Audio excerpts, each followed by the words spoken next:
Okay, ambulance service, this is Gail. It's an accident on our farm. This injured child and a farm vehicle flipped over. The farm vehicle has flipped over? Yes. And how old is the patient? 13. Just stay on the line with me, please, sir. There's an ambulance coming. Yes, there is an ambulance coming. We're on the way. What was the nature of his injuries? Yeah, he has a laceration on his back. So it's a back injury? Left hip. All right. Yeah. Oh, and it looks like a foot might be broken.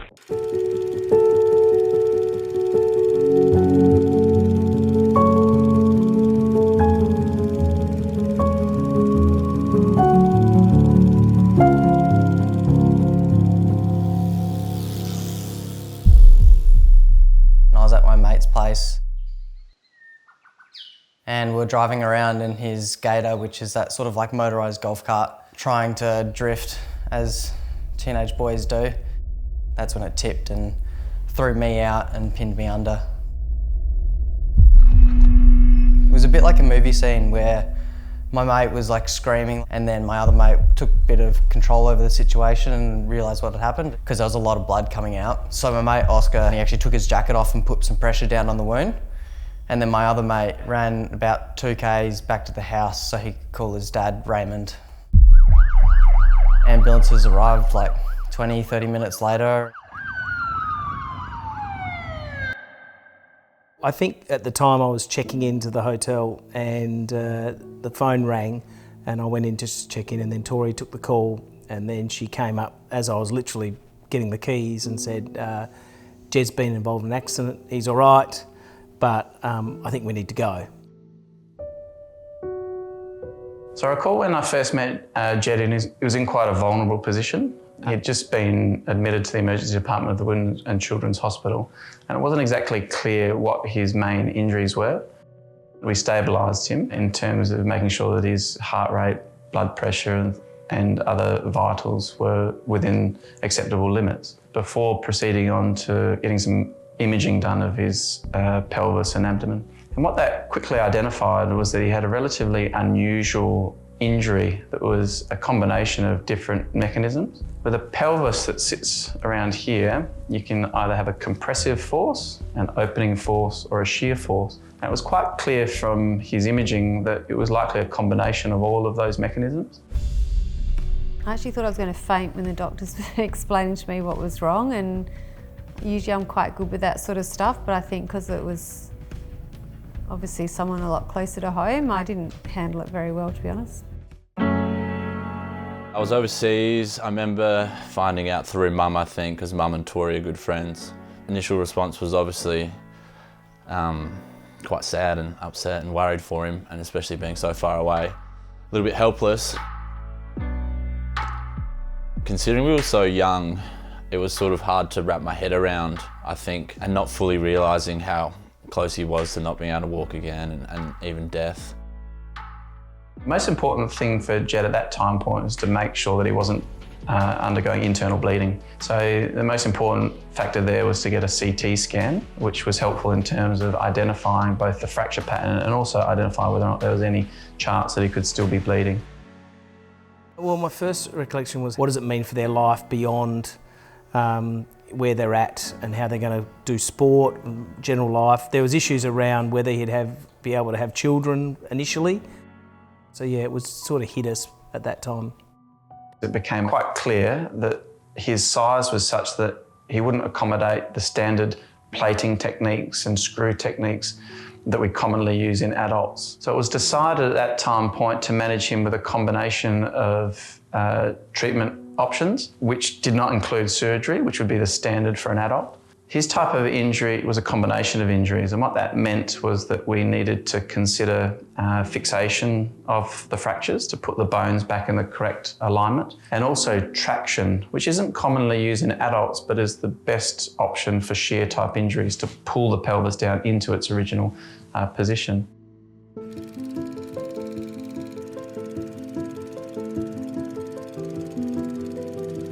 I'm a super active kid, I always have been. And so being bedridden like that, in traction, not allowed to raise my seat up or anything like that, pretty much laying dead flat for 2 months was really hard. I remember just hitting absolute breaking point sometimes, like bawling my eyes out with frustration, and like the nurses having to come running in to see what was going on. They thought like I was in pain and everything, but it was no, I just wanted to get out of there. And I used to sleep in the hospital with him every night, so he had a Nerf gun at one stage which he used to fire bullets at me to wake me up if he needed me to massage his feet or itch something. So that was, we had funny moments along the way. I mean, I used to wash him every day in the bed, and I mean, I was pretty much there the whole time, to be honest. We were there for Christmas and New Year's and the whole of the summer holidays.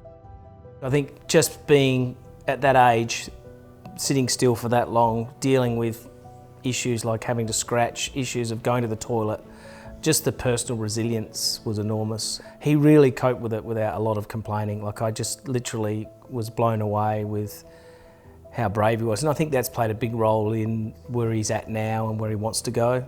As much as you don't want setbacks like that, they do shape you. I was able to go visit him, and I remember that initial visit, seeing him, being quite surprised and shocked how much weight he lost and how skinny he was, and sort of basically strapped to a bed, not being able to move. That was a bit daunting. Jed had to have multiple investigations and procedures done throughout the time that he was in hospital. And what I really noted with Jed was that he was very resilient. He was in pain throughout the entire ordeal, but he very, very rarely complained. He just got on with it and did so successfully. How are you going, Jed? Good, excellent. Okay. He had a really good relationship with the family and friends that came to visit him. In fact, that was one of the things that I recall best about Jed in that experience. The support that he gave others and that they gave him while he was recovering in hospital. Jed was also faced with the reality that he had internal bleeding and may not necessarily have the outcome that he was after. We kind of hinted at the reality that he may have issues with walking in the future and certainly with sports, but that really wouldn't be played out for many years until he'd finished growing. Knowing Jed and how tough he is and his determination, when he started showing signs of recovering well and improving better than people would have imagined, I sort of had belief that he would, come back to normal and be bigger and better for it. He showed exceptional resilience in the face of that potential outcome and never kind of thought about not being able to do what he wanted to do or return to the sports that he loved in the future, but instead concentrated on the immediate issues at hand. Being an Australian kid played a big role. I wanted to get back to being able to go skateboarding, around in the streets, go swimming, not have to worry about anything.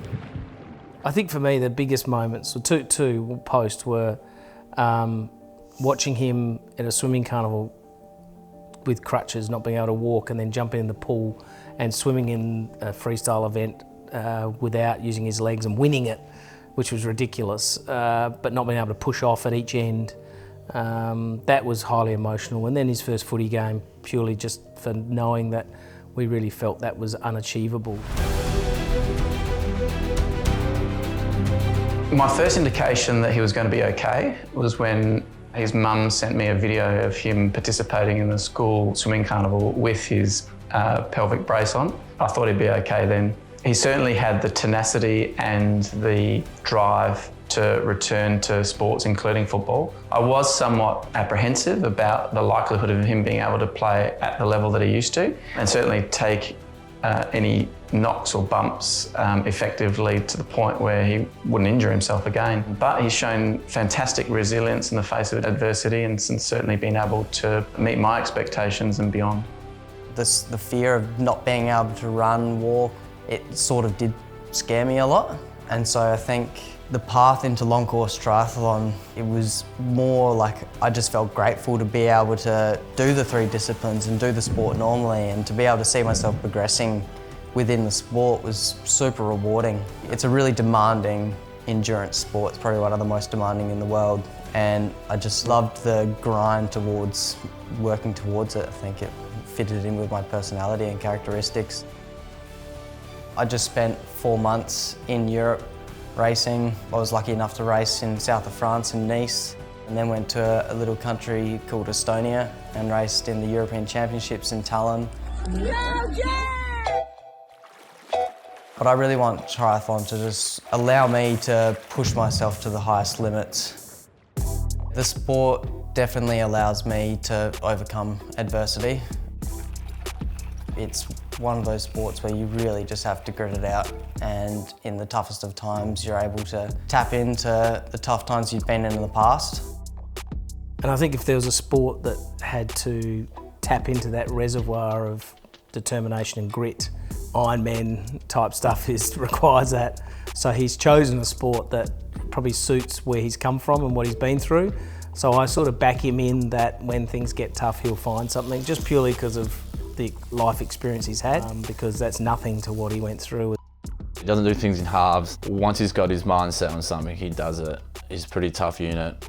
My dad always just raves about how Jed and his toughness, and nothing can stop him. He's almost a bit stubborn in once he's got his mind set on something, there's no changing it. It was no real surprise that he's been able to sort of set his mind to triathlons and then improve quite quickly and succeed. It was definitely tough for me being in hospital and having to break through barriers of pain, and I think that is really complementing my ambitions with triathlon and racing to the highest level. The reality of an injury like this is that it can be life-changing, and for some patients that means that they may never walk again. Having seen where Jed has gotten to already is a tremendous sense of achievement and success, not just for Jed, but for his family, his friends, and everyone around him, including myself. I'm really looking forward to seeing where he's headed, and I'll support him 100%.